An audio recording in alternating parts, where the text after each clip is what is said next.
Spoiler alert, Seth Rollins has a briefcase, Naomi has a briefcase, and R-Truth is back. I just saw him in the ring. We've got to talk about all of it. This is the WWE Money in the Bank recap brought to you by Fanatics.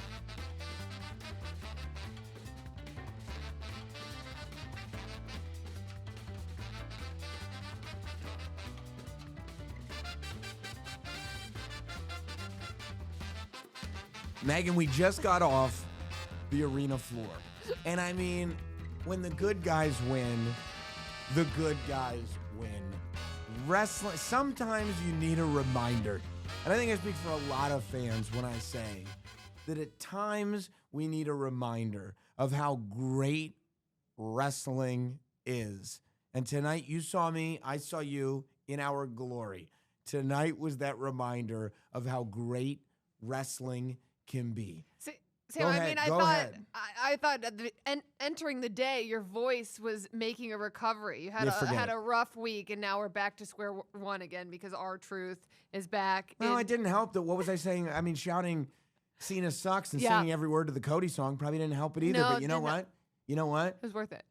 It was worth it. 100%. I'm never gonna go back and go, oh, I wish I had my voice a little stronger. It was a tough week for all of us wrestling fans. Everybody was upset about R-Truth. Listen,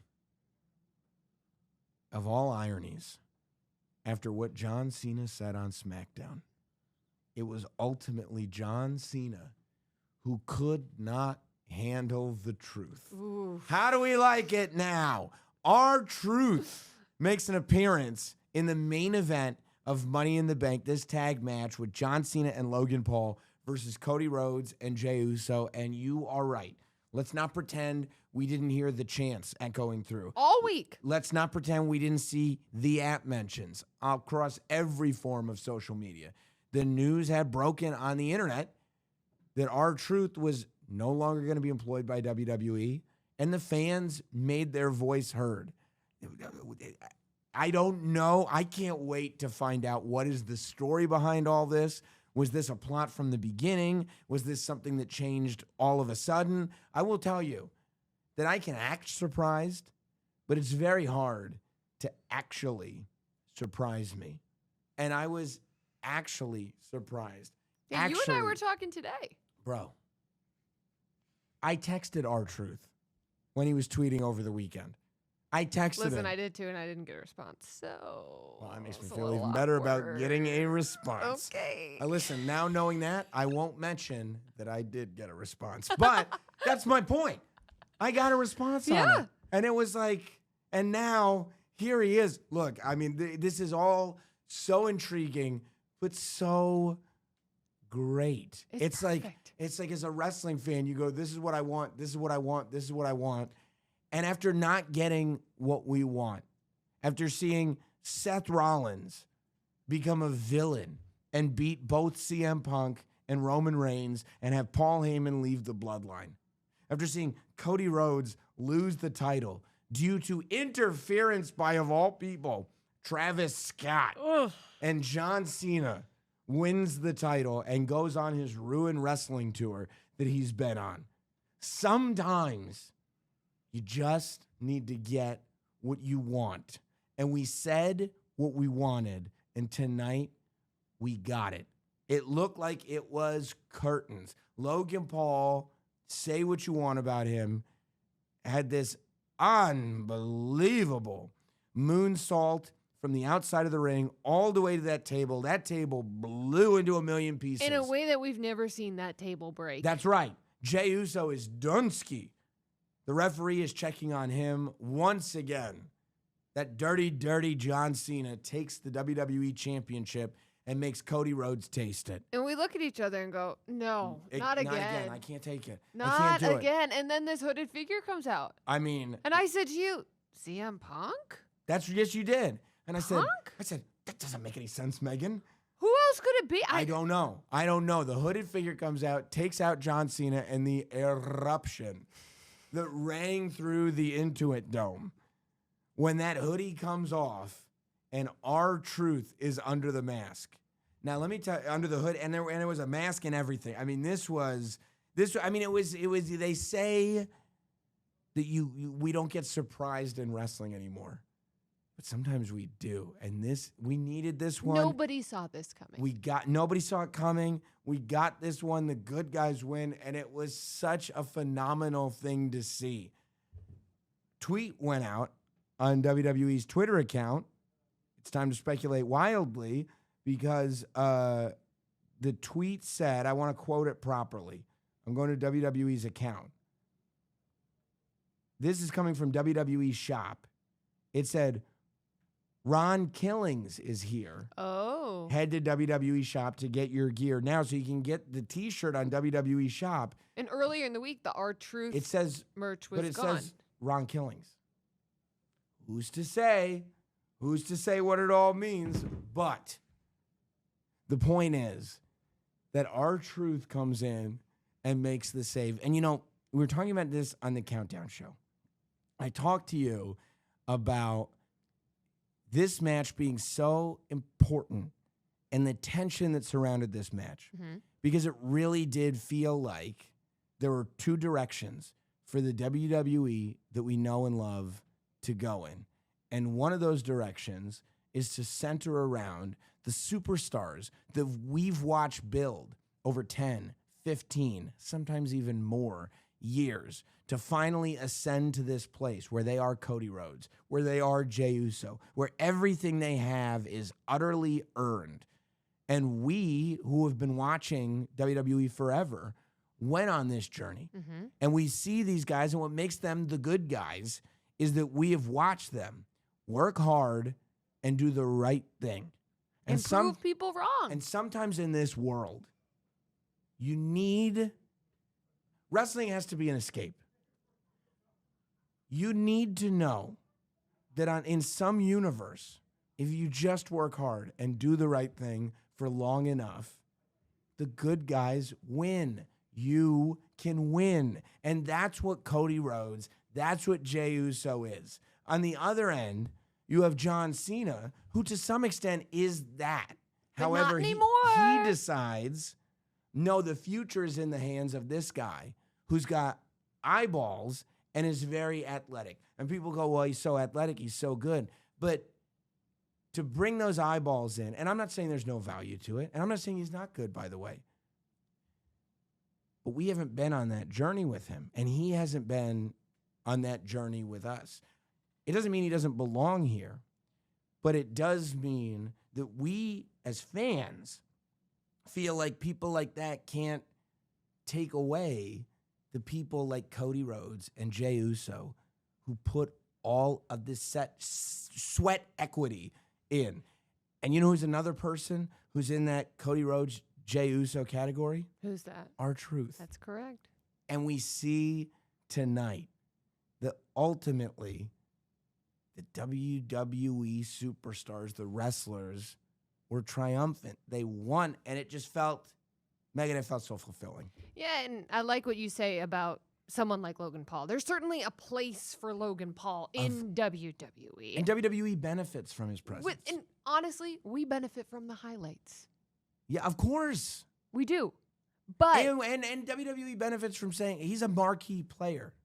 Without question. Yes. But the problem that we all have as wrestling fans with Logan Paul, or with the current version of John Cena that we're seeing, is them taking away from people like Jey Uso, from people like Cody Rhodes. Logan Paul. From R-Truth. Yes, and it feels like Logan Paul has been given everything on a silver platter. Now he's very talented, and I'm sure he works hard in his own way, but it's not the same as the journey of Cody finishing the story and the journey of Jey Uso becoming World Heavyweight Champion and the journey of R-Truth joining the Judgment Day, R-Truth doing all of the things that R-Truth has done that makes us all love him so much. And it's also really interesting in wrestling because for so long, being a quote-unquote good guy was passé. Mm-hmm. Being a good guy was like, it was really difficult to be a good guy that wasn't like a wink-wink, cool good guy, actually a bad guy, does bad guy things, but is cool enough so we'll cheer him. We're now in this era where you can have good guys again, and for a second, it felt like they were being taken away. But there was no doubt about it.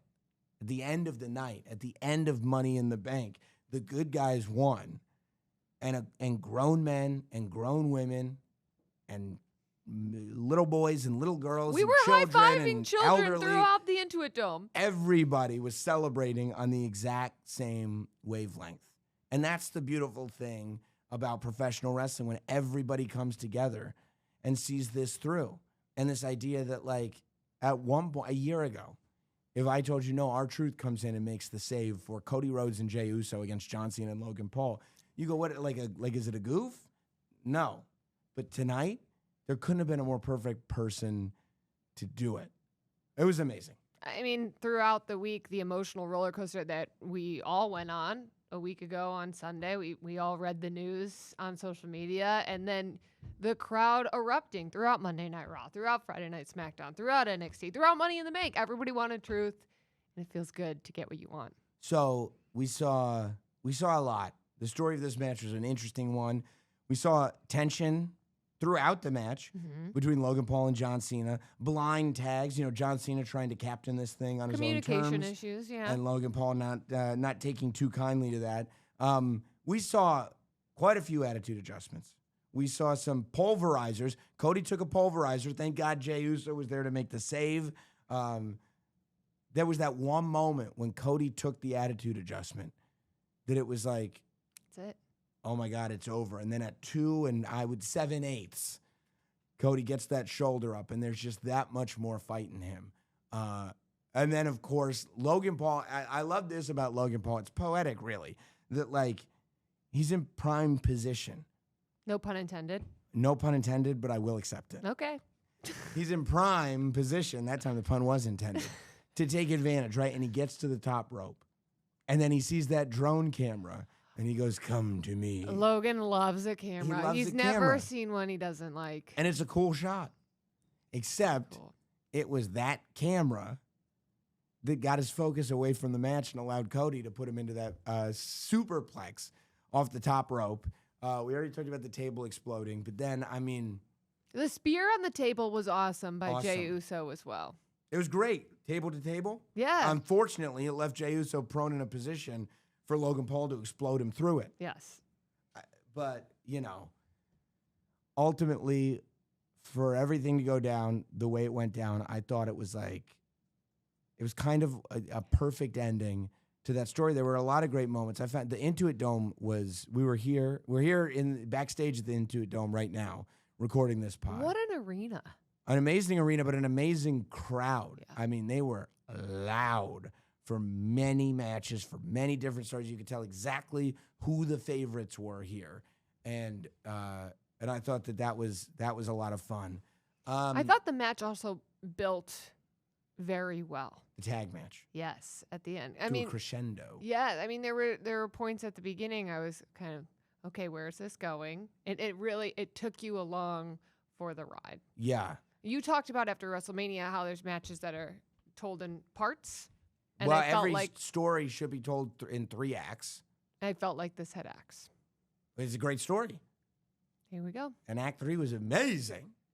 R-Truth showing up. I mean, or Ron Killings. And wow, that's the point, right? R-Truth showing up leaves you only going, first of all, I feel great. What a great show.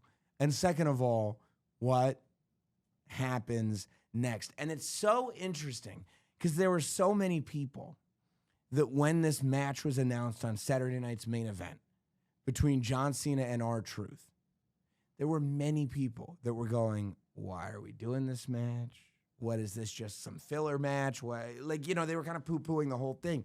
I didn't love that they were doing that, but that's what many people did. Now is the beauty of storytelling. We've weaved our way into this place where R-Truth is an essential player in whatever is coming next for John Cena. And I think that all of us, myself included, who had this whole thing thought out and forecasted out, well, if Cody's coming back here, that means this match has to happen there. And over here, it has to happen there. I'm at this place where I got to turn on the show to find out what happens next. And that's the way the show is supposed to work. You want to turn on the next show to find out what happens next. And and how this new universe looks.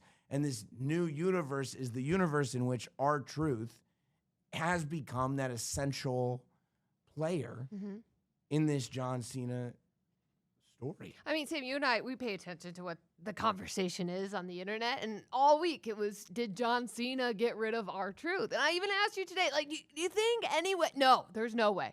There's absolutely no way, because then what happens next? What happens? And now we're left wondering the same question, but R-Truth is involved. In the best way possible. Yeah. A lot of amazing moments went down tonight, but one of the most amazing moments to me was not only the men's Money in the Bank ladder match, but the women's Money in the Bank ladder match. The women's Money in the Bank ladder match, we had talked about this, was littered with this cast of women who really exemplified where the WWE's women's division is today. From women that have been on the roster for years, to women who are controlling the division today, to women who are promising to control the division tomorrow, all assembled in this 6-person ladder match. And the person to get that briefcase was Naomi. Now, we are lucky to say that we ran right back to this room and said, somebody tried to get Naomi in here. That's what we said. And you know what? Somebody did. And they weren't successful. But then another person did, and they were successful. We got the very first interview with the new Miss Money in the Bank, Naomi. Let's welcome the brand new Miss Money in the Bank, Naomi. How does it sound? It just happened. How does it sound? It sounds wonderful. I told him. I told everybody. Yeah. That's what everybody get for always counting me out. But you see what happens when you stop being so nice and you put yourself first? You get you a little something.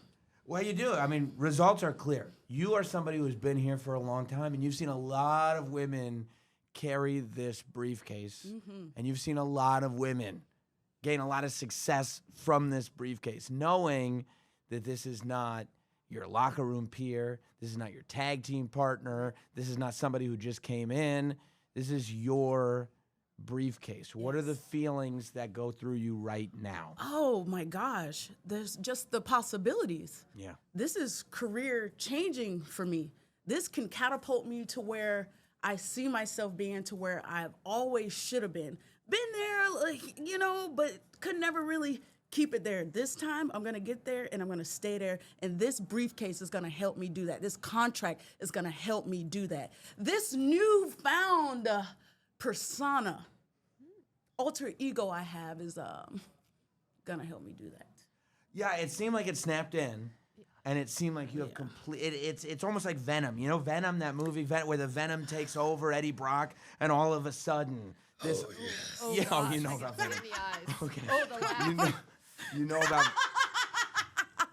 There it is. Like, I don't know that you have control over it, but also it clearly has results, so maybe you don't need control over it. Yeah, I had to pack the Glow away for a little bit. Glow just couldn't get the things done at this stage, at this caliber we're at in the division. So I had to come up with something else, and it's working, so I'm going to stay there. Yeah, it's probably a good idea. Well, and you talk about the caliber in the division, and Sam and I were talking about this a lot heading into the women's Money in the Bank ladder match, and it was kind of like all of these different generations were on display. You and Alexa, veterans. You had the, really like the future and Julia, Stephanie Vauquer, Roxanne, and then you have Rhea Ripley in the mix as well. What has it been like just to watch this all grow? It's been such a journey and an experience to have seen and been a part of so many different evolutions and eras of this division here in the WWE. And it just keeps getting better.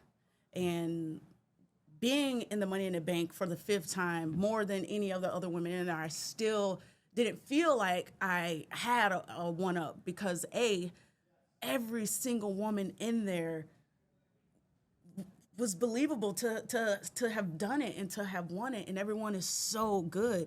So I just had to get up in there and get nasty. And you did. And I congratulate you. And work smarter, not harder. I've done it the hard way all 4 times. You keep doing the same thing, expecting, different results. That ain't gonna work. That's insanity. I ain't insane no more. As crazy as people think I am, I ain't crazy. I think I got good sense, and I think I'm finally using my sense to get what I want. It's working. It is working. It seems like that. I mean, we were noticing watching the match that, like, you disappeared for the first half of the match. And then, but what's the moment? In every Money in the Bank match, what's the moment that everybody remembers? The last one. You're climbing the ladder, right? And I also think, like, you're in such this position because a lot of us have watched the journey. A lot of us have been there from day one. So we're witnessing you be this bad human being, attacking people, doing all of this. Is it bad, though? I mean, you threw someone through a windshield. She didn't die.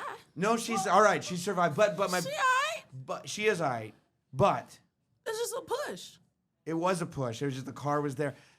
You've seen all the things that have been done to me and what I've gone through. Everybody that I've helped, everybody that I put before myself. So now that I'm finally putting myself first, why am I wrong?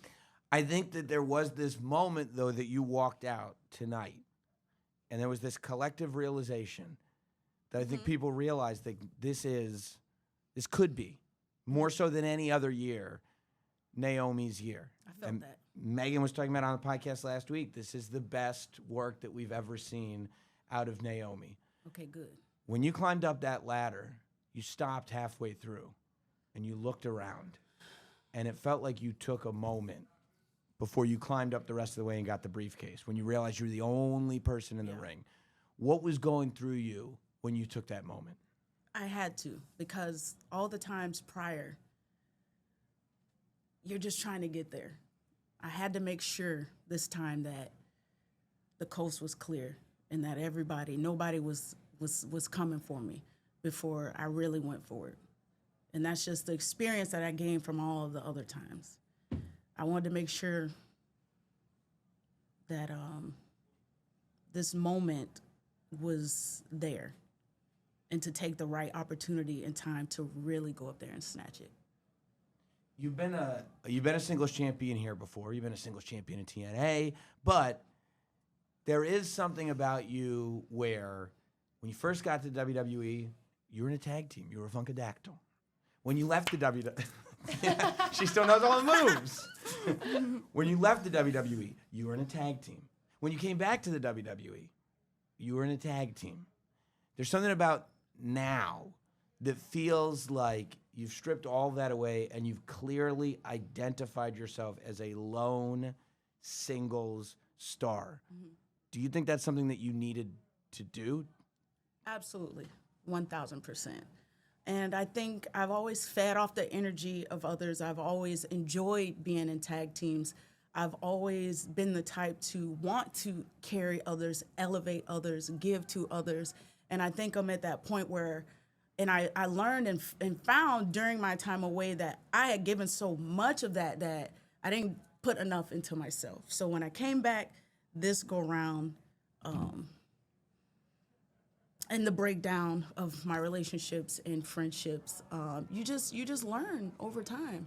And sometimes to get to the top of this business, sometimes you just gotta do what you gotta do. I've never been as cutthroat as I am now, but in this part of my career, I have to be. Sorry, newbies. Sorry, NXT. Sorry, old friends. No new friends. It's Naomi time. I agree. That's where I'm at. And whoever don't like it better proceed with caution. I knew you were going to say it. Now, I know she didn't die and you just pushed her on a windshield, but now you have this Money in the Bank contract, and there's a big target on your back, and you haven't really been making friends. You've been making enemies. Are you at all concerned that Jade or Bianca or any other enemies that you may make on this road could interfere with a successful cash-in? Because the women, I mean, it's been 100% success rate. Yeah. I mean, this changes everything. So I definitely got some things to think about. I'm not too worried about Bianca. That's my baby. That's my girl. We're going through some trials and tribulations in our relationship. Jay can go to hell. I'm not worried about her. Bianca, we got some things to work through. I'm gonna just leave her alone for right now. She's healing. Her finger broke. I'm not too worried about her. Yeah. Tiffany and Jade. Those are the only two I got to worry about. Mainly are my focus right now. So Tiffany, not Io Sky. Tiffany's the one that you have your eyes set on? Well, yeah. She pretty much has been ruining my career since I returned and came back. When I was chasing the championship, she did everything to stop me and be in my way and to help Nia Jax. I ain't forgot about that. She the first one I'm coming for. Okay. And it also goes back to what you were saying, and you said, sorry, newbies. I would imagine that there is a thing, right? When you hear everybody saying for the last, year or two, NXT, best women's division in wrestling. Before NXT, you gotta think. Mm-hmm. I was here during the first game show of NXT. Yeah, when there was only, I don't know, maybe 6, 7, 8 of us. I don't even remember. Before all of this, before Paige, there was Naomi. Before Caitlyn, there was Naomi. Before Mercedes, Charlotte, Becky, Bayley, the explosion of the 4 horsewomen, there was Naomi. Before Rhea Ripley, there was Naomi. Before Bianca Belair, there was Naomi. Before Roxanne, there was Naomi. And the list goes on and on and on. So I've been seeing these newbies come in and take my shine for a very long time. And if I got to push them off a rooftop, I will from now on before I let another one take my shine and my spot. And I love the poetry of it, the fact that you... And I wasn't even trying to flow like that. Right, no. It just comes natural. The truth is the truth. It is. And now, somebody who relatively recently arrived to the main roster, won the women's championship, has to look down the barrel of a veteran with a briefcase who, by the way, try as you might, is garnering support because people go, when people hear you say stuff like that, they go, you know what? She's not wrong. That's the difficult. That's why I don't understand why everybody is so shook and so shocked. Yeah. That I'm clocking T now. I should have clocked T 16 years ago. Mm-hmm. I was too nice for 16 years, and now everybody like, oh, she's unhinged. No, I'm not. I'm finally being honest for the first time, and I'm tired, and I'm beat up. No, we're not doing this no more. So I don't know what they're gonna do. No. That's why I tell them proceed. With what? Caution. I knew it. Naomi, I mean, I am in agreement with Megan when we talk about the work that you're doing right now being the best that it's ever been. I watch and I believe that you are unhinged. And the fact is, am I? In the best possible way. Okay. I meant that as a compliment. Okay, I'll take it. Right. Because being unhinged has brought you here. Mm-hmm. True. Which makes me believe that as you move forward, there is no sort of, hey, why don't you chill out a little bit? Why would you chill out? Clearly it's working. Thank you. I like that. That is that's the most positive thing I've heard all day. That's right. Thank you. That's right. But I'll tell you, there was one more positive thing than that, which was, here is your winner and the new Miss Money in the Bank. Naomi. Music to my ears. Congratulations. I can't wait to see where this goes. I appreciate you being so generous with your time. Thank you. And I'm a busy girl these days.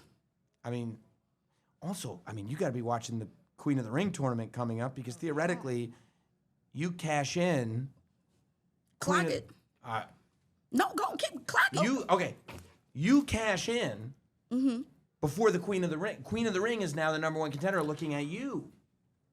I didn't even think about that. Right. Ooh, right. They don't let the wrong one get the briefcase. They the best. They should have never let me get that briefcase. Well, they let you, and you got it. Congratulations. Thank you, Naomi. Thank you. I'm about to wreak havoc on everybody. Bye. Bye. Bye. I believe her. Yeah, I do too. Proceed with caution. Yeah, that's it. Megan, I wasn't gonna say anything, but I've got to tell them. You know, we get here to Money in the Bank, and Megan's looking at the ring mat, and she goes, "Cash App, what's that?" And I go, "You don't know what Cash App is?" Megan is a new mother, and you have babysitters. Lots of babysitters. You need to figure out a way. She's paying the babysitters by a paper check. It's absurd. Run into the ATM. I mean, and it takes days to get it done. It's ridiculous. You got to get Cash App. Cash App is safe. Cash App is secure. Cash App is fast. You get that money back right away. It is the easiest way to pay for anything, to send money to your friends, the people you owe money to. You have a lot of babysitters that are, I mean, they're younger. They don't know how to work checks. No. You got to get Cash App right now. Send them the money that you owe them. And I think when you do it, when you use Cash App, they'll realize, like, oh, not only have you corrected your mistake, but I'm a cool mom. But you're a cool mom, and you've done it in a way that's going to convenience them to the utmost. I mean, the thing about Cash App is they don't make you wait for your money. And that's what's important. You need your money right away, and Cash App makes it happen. I want to tell you guys that for a limited time only, new Cash App users, which is you, Megan. That is me. Can use our exclusive code to earn some additional cash. I'm not kidding. Yes, for real. Free sitters. No catch. All you have to do is download Cash App and sign up. Use our exclusive referral code Raw Recap in your profile. Send $5 to a friend within 14 days, and you'll get $10 dropped right into your account. Terms apply. That's money. That's Cash App. Amazing having Naomi on, fresh after winning the Money in the Bank ladder match. And by the way, you can celebrate Naomi's victory if you're feeling great about it on a t-shirt. The Naomi Money in the Bank Victory Winners t-shirt is available now at WWE Shop. The Naomi Miss Money in the Bank 2025 t-shirt. You can also get the shirt from the winner of the men's Money in the Bank ladder match. That's Seth Rollins. Both of those winners' t-shirts are available now at WWE Shop, as well as everything else from Money in the Bank. Event merchandise, John Cena's farewell t-shirt and hat and wristbands and socks, all the LA stuff that he wore tonight. You can get at WWE Shop. You can pick it up for yourself. You get it for a loved one. Listen, I'm just saying this in case my family's watching. Father's Day is coming up. If you want father to be dressed well on Father's Day, maybe a little men's Money in the Bank winner t-shirt with a little John Cena socks on. I do love a pair of socks. Anyway, you get it all at WWE Shop. And it was really, I think, to me, with Naomi, it was really interesting feeling the vibe inside the Intuit Dome, which was people who are on board with this story of Naomi being the bad guy, but also on board with the reality of what we were talking about last week, which is Naomi is doing the best work of her career. And there is something that goes back to what we were talking about earlier, about the fact, as I was talking to her about, that we have a lot of us that have been watching WWE forever, have watched Naomi go on this journey, and her journey is an interesting one. It starts kind of at the bottom of WWE, goes up, she's out, she's back, she's got to reprove herself, and finally she's here. And I think that while in the immediate, people are like, yeah, well, we get that she's a rival of Jade Cargill and there's good guys and bad guys and all this stuff, they also see the big picture, which is, as fans, this is another person who I think a lot of us said we want to see more from. We want to see her be in an opportunity where she can really achieve what she's capable of. And it felt like tonight was that. Well, I think when Naomi left and went to TNA and then returned at the Royal Rumble, I remember that reaction when her music hit. Yeah. And it was just, sometimes you don't realize what you have until it's gone. And when Naomi came back, we really got to 80s behind rock? All the time. Don't know what you got? But we really got... Till it's gone. I can't keep singing because we don't have the rights, but... And you don't have a voice, but... What? You mean not... I have a singing voice.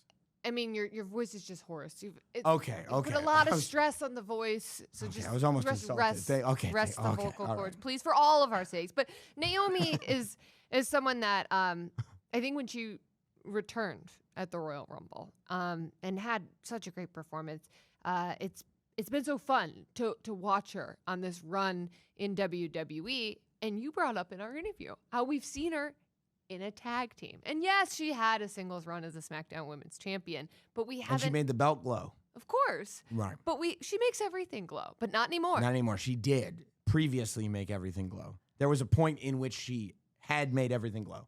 Glowed. Things. Glue. Glue is right. Okay. They glue. At one point, things around Naomi glue. However, that's so wrong. No, that's 100% right. However, now it's totally different. Right. Proceeding with caution, and I just love this like sadistic side of Naomi, like this evil. I mean, she just the laugh says it all. I was pretty psyched that she got my Eddie Brock Venom reference. That was great. Yeah. But she talked about all the women leveling up. Yeah, she's included in that conversation. 100%. And that's really what you have to do on a roster, regardless, male, female, whatever, in any sport too. When you have a locker room and you're the person, but younger, hungrier people start coming in, if you don't match their appetite, if you don't grow with them, you're going to get passed over. Yeah, it's not step aside, here comes the new generation. No, it's like, let's reinvent. Right. Here comes the new generation, except one thing, I'm not done yet. That's right. They can come in all they want, but I'm not done yet. And Naomi 5 times in the Money in the Bank ladder match, she knew. Right. Can't go over 5. No, that'd be tough. But, I mean, at the same time, you look at this division, that's a tough match to win. I don't know if the Naomi who glue could win a match like this. Well, she couldn't, right? She was in them. No. But this one, who glues no more, she was able to win. Who lost the glow? How about we say that? Lost the glow. We're struggling with tenses here. No. I think we're nailing it, actually, kind of knocking it out of the park. The women's Money in the Bank ladder match, I thought, fabulous match, kind of an amazing way. It was an amazing way to open the show for us, but not for anybody that had to follow it, because it was great. I mean, it was fast paced. It was brutal. It was like action. I mean, you go back to the beginning of the show and you talk about acts. There was this moment. I remember in the beginning of the match, and it was like several minutes in, and I was like, I wonder why I haven't seen more of Naomi. Is this? I hope it's not like, oh, don't worry about it. Like, forget about Naomi. Concentrate on who's in the ring. But the reality is, it was because we're building. That's happening later. Right now, we're gonna do this. And I thought, like, when you think about it, part of that generational divide that we were talking about means that Julia, Stephanie Vaquer, Roxanne Perez, they've never been in Money in the Bank ladder matches. They've never been in WWE ladder matches at all. You know, not on this level, not on the main roster. And so this idea that this is how they're being introduced to it on the largest stage when WWE is at the place where it's at is massive. But I thought they all delivered.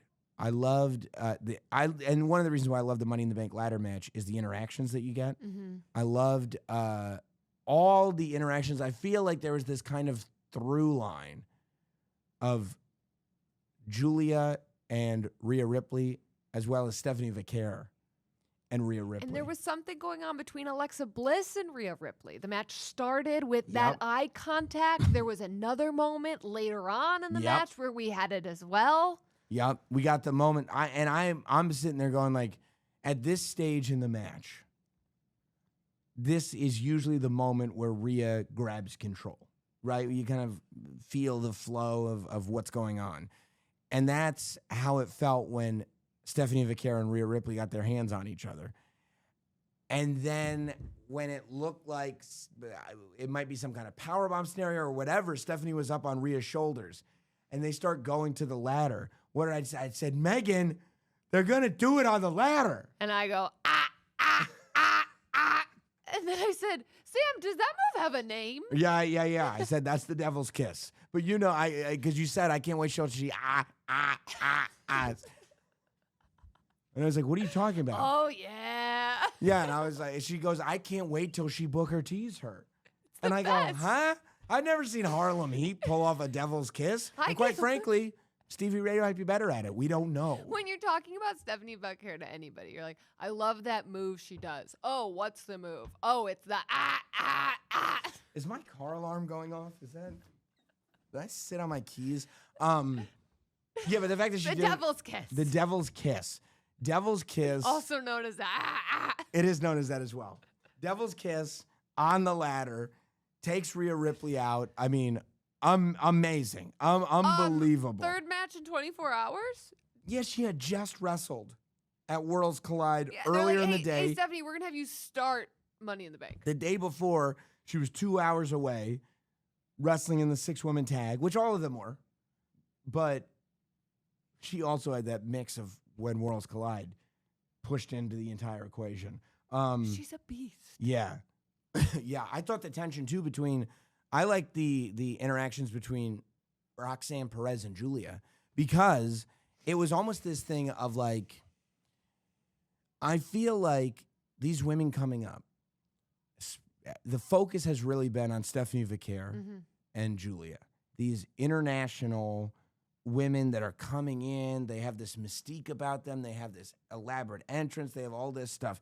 Roxanne Perez was in NXT for quite a while before Stephanie Vaquer and Julia showed up. Some would say the greatest NXT women's champion of all time. Who? Better than Becky Lynch? All right, we're going to talk about That's why I said who, because I knew I was going to get you. I got you. No, I got you. But Roxanne Perez, an unbelievable NXT women's champion. But point being, familiarity breeds contempt almost. Like there's this idea that like, oh, look at these two. These are almost like the shiny new toys. Like, oh, this one from Japan, this one from Mexico. Like they're coming in here. They're bringing this whole new style. They're bringing this whole new character, this flair. Oh, yeah, no. Roxanne Perez is great. I've been watching her. But look at these two. And I feel like when Roxanne Perez was working with Julia and then going at it with Julia, there was almost this vibe of like Roxanne taking the moment for herself. Being like, hey, there's a reason why people like Megan Morant call me the greatest NXT women's champion of all time. There's a reason why I stayed there and stayed at the top of the card the whole time. There's a reason why she's known as the prodigy. Yes. So I liked that she had that display. I'm with you on Alexa Bliss and everything that she was doing in that match. I mean, it was like, again, the idea of, then we said it about Naomi, not being able to rest on your laurels. It's no longer enough to just say, hey, it's me, Alexa Bliss, which is massive. And you heard that in the entrance. The minute her music plays, it's like there is this feeling of like, oh my God, we're seeing Alexa Bliss. Oh my God, Alexa Bliss is in this match. She's a massive star, and everything that she's accomplished goes right along with what she does. But at the same time, you can't enter the Money in the Bank ladder match with this stacked field and go, well, I'll be okay because I'm just Alexa Bliss. And I'm so happy that Alexa Bliss walked in knowing that and took ownership of it and went, okay, if you guys are going to go this hard, I'm going to go harder. Yeah, and, she's away from WWE for 2 years, and that's a challenge for anybody, whether it's for injury or for whatever reason it may be. And you always wonder, is the crowd still going to respond? Am I going to get the same reaction if by being Alexa Bliss or whoever it is? And to your point, the music hits, she gets the reaction at the Rumble, she goes away for even longer. Couple months. Alexa returns, and for me, when I see Alexa, it's the nuances, it's the small things that she does, and just by looking at her, the way she makes her entrance, her facial expressions. She's a star. Yes, that's exactly right. It doesn't matter that she was gone for 2 years. She's a star. Yeah, and the star power remains, if not actually grows. But I did feel like when the ring was empty and Naomi is climbing that ladder, I really do feel like we were like, oh my God, this is the culmination, not of a storyline, but of all the years that Naomi has been putting in of her body of work. And Naomi's one of these wrestlers that has had fans for the entire time going, you're sleeping on Naomi. You're sleeping on Naomi. Why are you sleeping on Naomi? Stop sleeping on Naomi. That's what they say. And all those voices like kind of followed her up the ladder. And that's why I thought it was so special when she kind of stopped and looked around, because she saw what we all saw. Like, when you know halfway up, oh my God, like, there's no way she's going to make it up. And she's going to get the briefcase. And now that she's got the briefcase, it's hard to believe that she's not going to get the title as well. For me, everything changed with Naomi during the Bianca Belair, Jade Cargill, Naomi storyline, when Naomi cried in the ring. Yeah. Bianca. Yes. And I said, oh my gosh, this emotion coming out of Naomi. I want more of it. And every week she levels up. Every week she delivers. I cannot wait to see what she does with this Money in the Bank briefcase. Yeah. A lot of these superstars that were in the Money in the Bank briefcase match on the women's side and the men's side are going to be part of Fanatics Fest in New York City at the Jacob Javits Center. That's going down in a couple weeks at this point. June 20th through the 22nd at the Jacob Javits Center. Megan and I will be there, confirmed. We were on a Zoom the other day that confirmed it. 100%. We are going to be there. For the first time ever, they're doing Fanatics games. This is going to be great. A select group of fans is going to step off the sidelines and into the spotlight and compete in high-stakes multi-event skills showdown.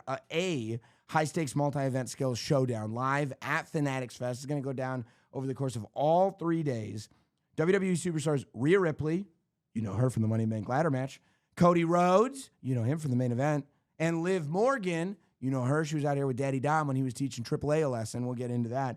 We'll join the world's biggest athletes, celebrities, and a few lucky fans who will compete in 8 fast-paced challenges, each testing a different athletic skill. You know what's at stake? What's that? $2 million in prizes. $2 million in prizes, leaderboard glory, and bragging rights that will last forever.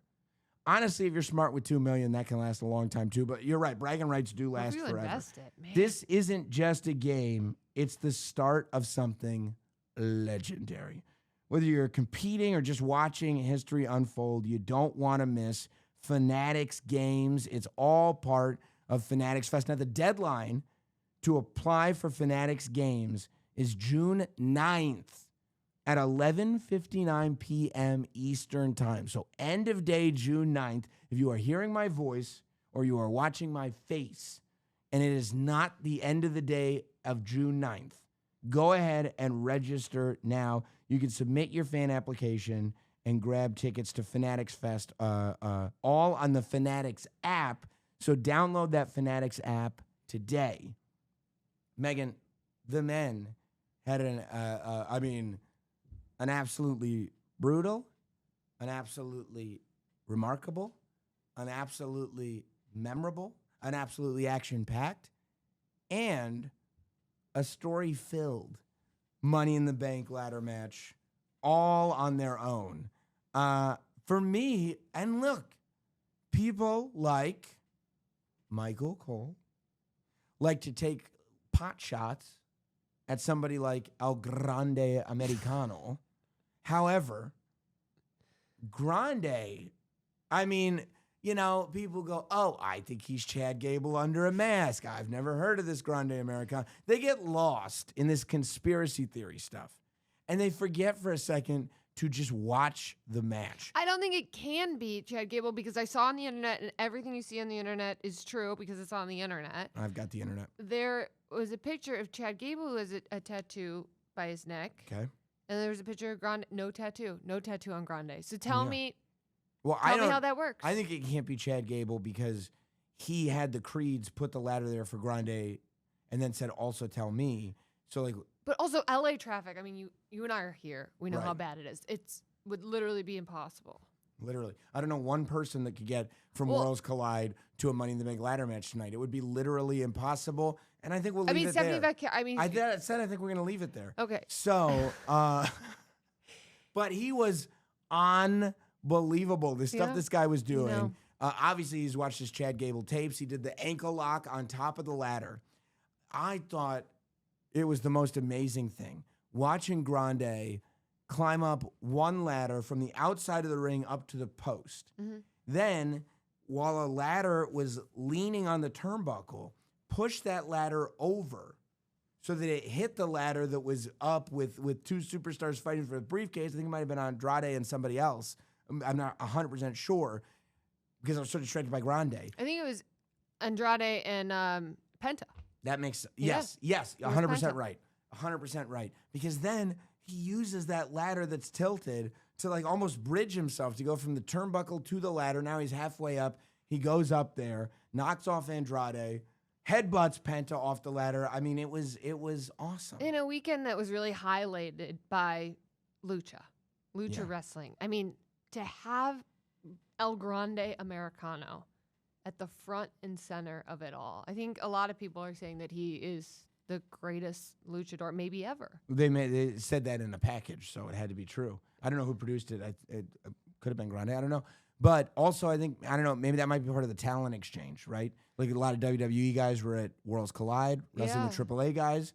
Maybe AAA is like, we'll send over Grande Americano. I don't know. I haven't done all the research on that. But I mean, in the short time that Grande's been in WWE, he's been so impressive. Also, I don't know too many win. I mean, in his performance in Money in the Bank. Ray Phoenix at WrestleMania. I don't know too many luchadors that could do German suplexes that good. No. You know, so that's pretty impressive too. The fireball ladder, obviously, it was very effective. You know, they put it there, they found it. It was fantastic. I was talking about the crowd. The crowd to me got so loud sitting out there for this match. And the guy that they were cheering for, and of course, part of it is geographical, but part of it is that he has captured imagination. Penta. I mean, every time that guy got near that briefcase, that building was unglued. It was so loud. I mean, it was amazing the support that the audience had for Penta. And how cool is that? The last time WWE was in this building, the Intuit Dome, was the Netflix premiere. Good call. And Penta arrived 100%. at the Intuit Dome, and I feel like he's already grown so much. I mean, Sam, you've been following Penta's career for such a long time. Years. Penta's somebody who's very new to me and to other WWE fans that maybe don't watch AAA, maybe haven't followed Lucha Underground. So I think to watch Penta, like for me, he's grown, but he's just immediately grabbed the attention of the audience and he's ran with it. You know what it is about Penta? He has the same thing that AJ Styles has, which is, or had, but AJ obviously would, anybody who has it would still have it. But my point is, AJ Styles had this tremendous career outside of WWE, almost to the point where people were like, he's probably the best wrestler that will never go to WWE. He's not. Mm-hmm. Then he goes to WWE, and within months, he's a WWE superstar. And that's how you know him. You know, because he's made such an impact so quickly in WWE that it doesn't discount everything else he's done, but he just feels to us, to the audience, like he belongs here. And I think that Penta shares that trait.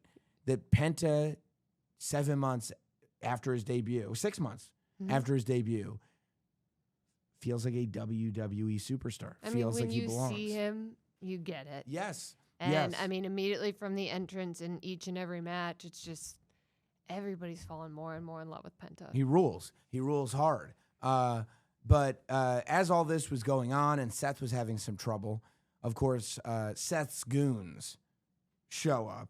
And Penta's debut was the week after the Netflix premiere. It was promoted on the Netflix premiere. Is that right? Is that true? Yes. It was promoted on the Netflix. That's right, because there were all the vignettes playing. There was a lot going. I had pregnancy brain back then. You did. Just weird. You did, and we had Penta fever regardless. Mm-hmm. Okay, and that hasn't gone away. We still have it. There's treatment for it, but there is not a cure. So Seth's goons come out. Here comes Braun Breaker. Here comes Bronson Reed, and they make, mincemeat of everybody else in this match. The spears that Braun Breaker was throwing around outside the ring, the tsunamis that Bronson Reed was dropping in the ring. It was a little bit disappointing because it almost felt to me. We all went, when they came out. But also, as a participant in that match, did you not think in a no disqualification context that, like, they're probably going to show up? That Seth is probably going to use the numbers game? And I'm going like, this is bad until, 5, 2. And I'm like, yeah, I lost my mind. The United States champion is here to save us. Right. Here comes JC Mateo.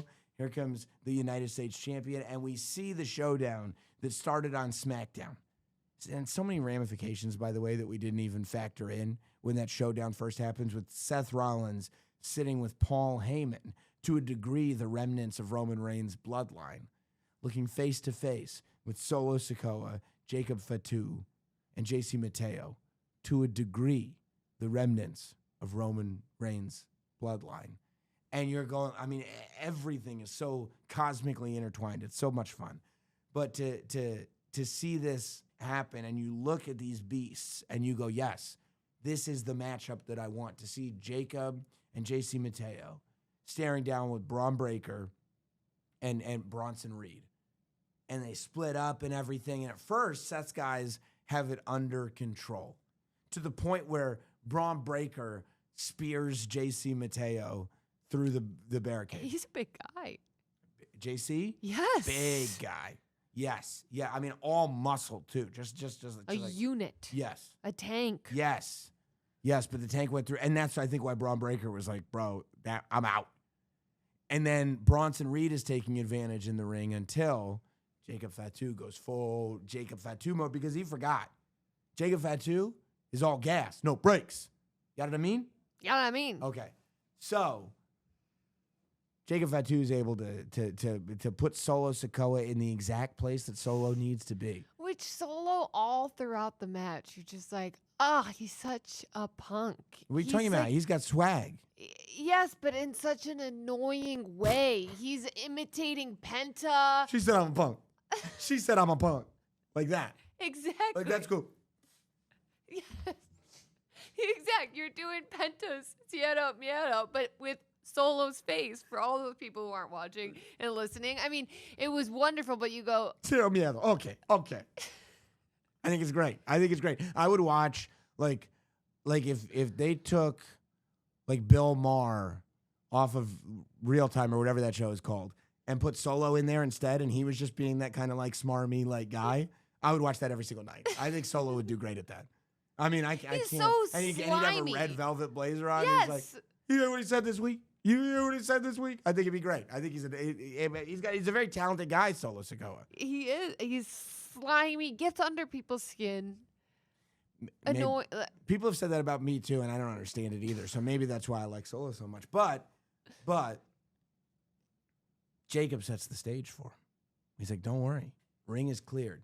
He gets him a ladder. Solo goes, no, I want the big one.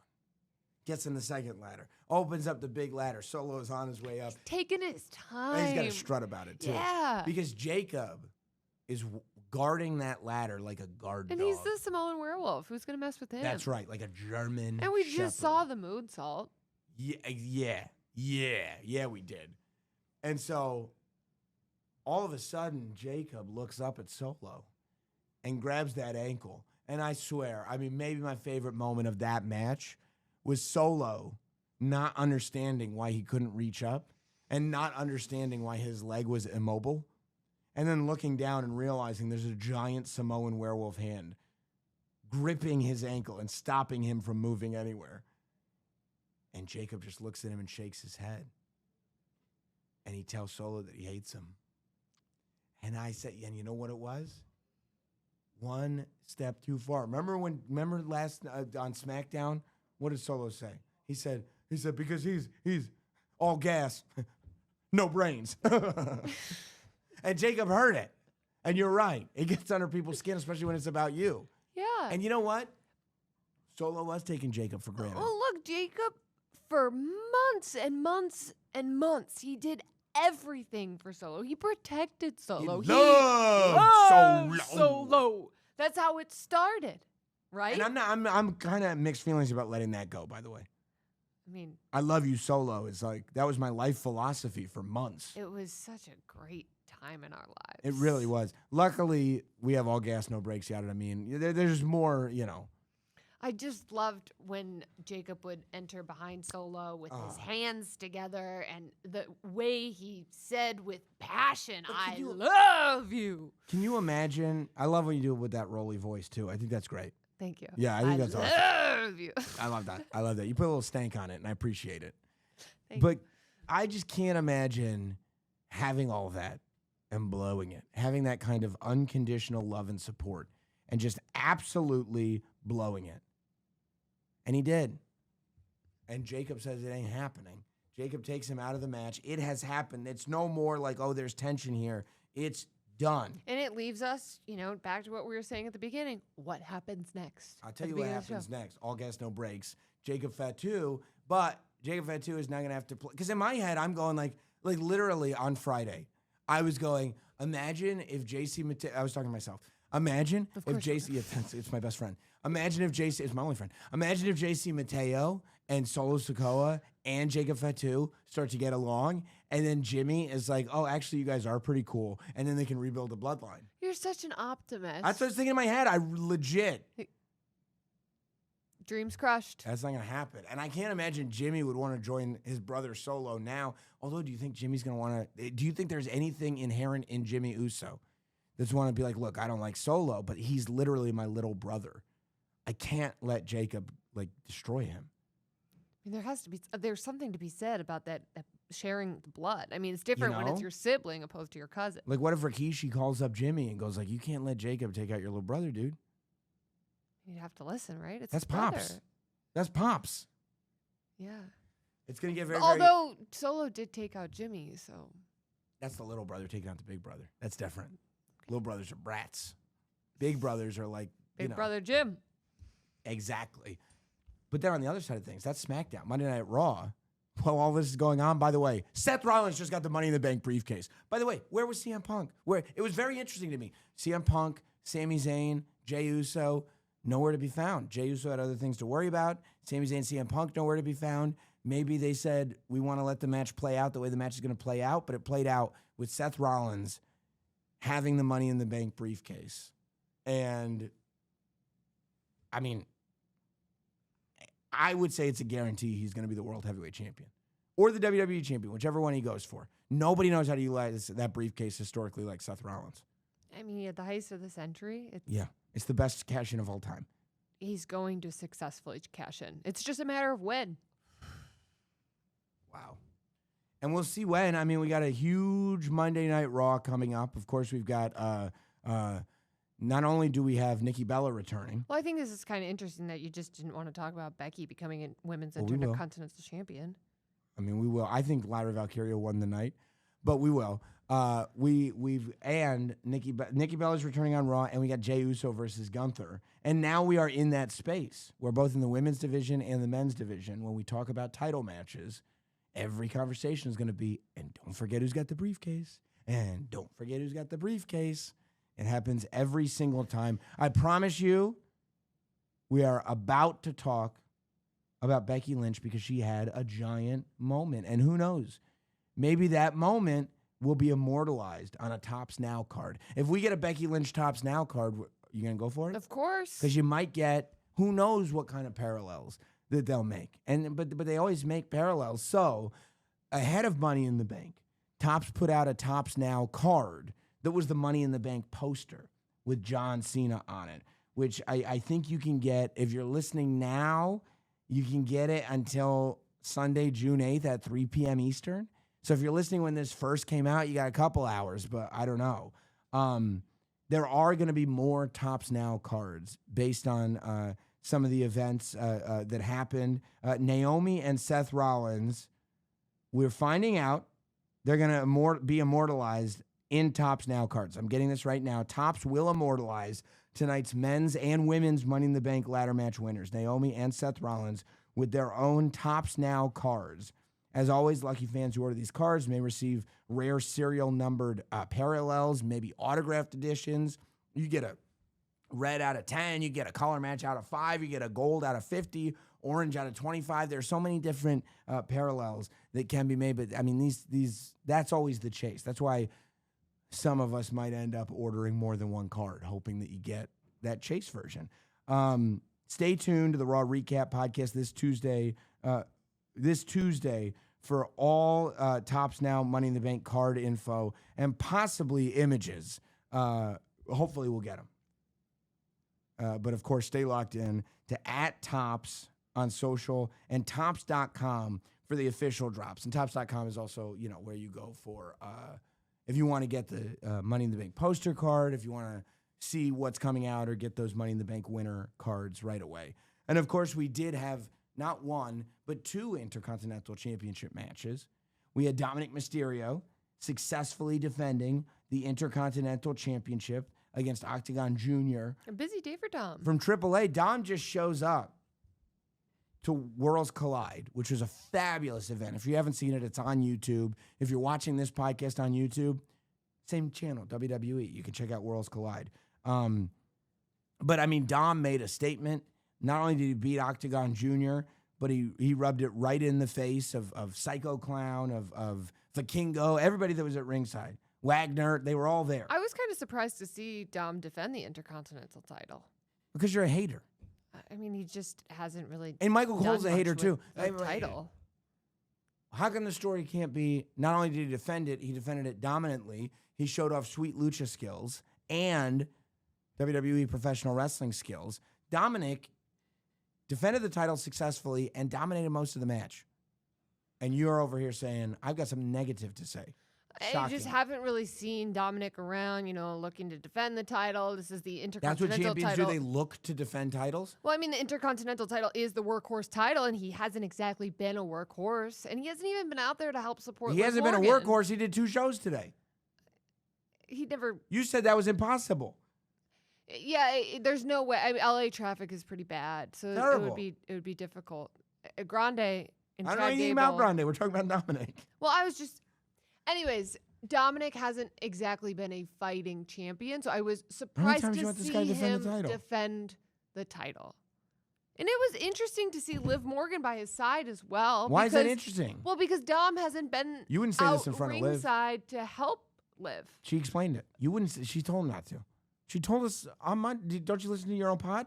She told us. I mean, it doesn't matter. Oh, honey, you stay back. No, I want to be there to help you. No. Sometimes you have to let people be independent people. You're just going to let your girl go out there and not have her back? Well, of course. She's Liv Morgan, okay? She's a very accomplished human being, and she explained the whole thing to you. You wouldn't say this to her face. You would buckle. No, you'd buckle. That's what you do. You buckle. Well, I just Buckler Megan Morant is what they call you. I just think that really Dom should be out there to support. Liv was there for Dom. Let's see. Okay, Liv was there for Dom. Let's see. Becky Lynch is next, right? She's going to defend the Intercontinental Championship, what, twice a week, you think? Maybe. You think she should? Sure. And if she doesn't, you'll be outraged? She's the greatest. No. The greatest Intercontinental champion ever already. How? Because she's Becky Lynch. She won it by pulling the champion's tights. I mean, she did what she had to do to win. She used veteran moves, and I don't knock her for it. Literally against the rules. It's a veteran move. It's cheating. You think veterans cheat? I think you learn from your experience, and then you find a way to take advantage of a situation, and that's what we saw Becky do tonight. Well, then how come she ended up slammed on the mat by the time she left? She shouldn't.